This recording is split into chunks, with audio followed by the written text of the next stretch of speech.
Okay, so when you're using the parabolic curve or creating the parabolic curve, you're working in 4 different quadrants, okay? You're literally gonna connect 1 to 1, 2 to 2, 3 to 3, 4 to 4. When you're using your ruler, that's a separate skill. So I'm right-handed, so I like to use the right hand of my ruler because it's easier for me. If you're left-handed, I highly recommend that you figure out how to make that work for you by doing the opposite of what I'm about to show you, okay? So what I'm gonna do is I'm gonna put my pencil on the 1. I can put my pencil on this one if I want to, or this one. I'm working in this quadrant. I'm gonna put my pencil there. I'm gonna put the ruler up against it. I'm gonna aim for the one that I need to connect it to, and I'm gonna drag and connect, okay? Now, notice how I'm holding the ruler down with more than 1 finger. If I only hold it with 1, it's gonna move on me when I put pressure on it. My pencil, when I just made that line, it went under my ruler, and that's not a big deal. If your line is not perfectly straight, we're getting to know how to use a ruler. It's not gonna affect how your sewing goes. Now, I'm gonna put it on 2, ruler up against it, aim for the 2, drag and connect, 3, aim, drag and connect, 4, and you'll start to get into a rhythm.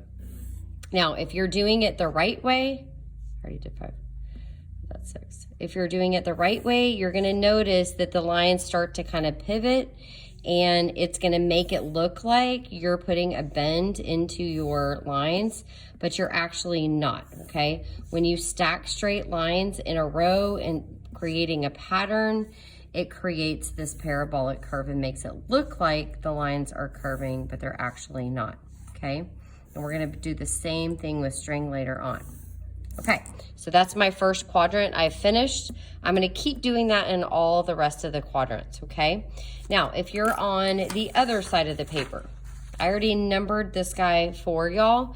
So when you do get to this side, you're gonna notice that only this and this are numbered. But you notice this is 1 to 14, this is 14 to 1, which means this is gonna be 1 to 14, 14 to 1, 1 to 14, 14 to 1. So it's opposite all the way around.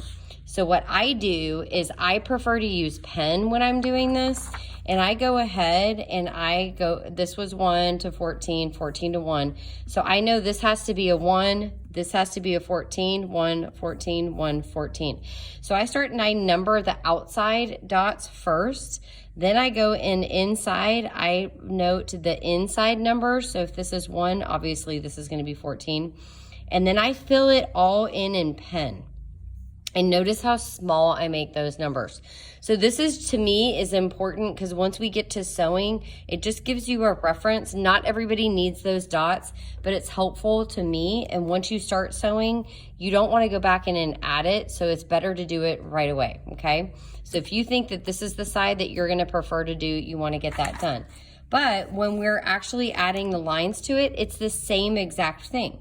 So, but you're working in smaller segments, smaller areas. So I'm gonna go 1 to 1, 2 to 2, 3 to 3.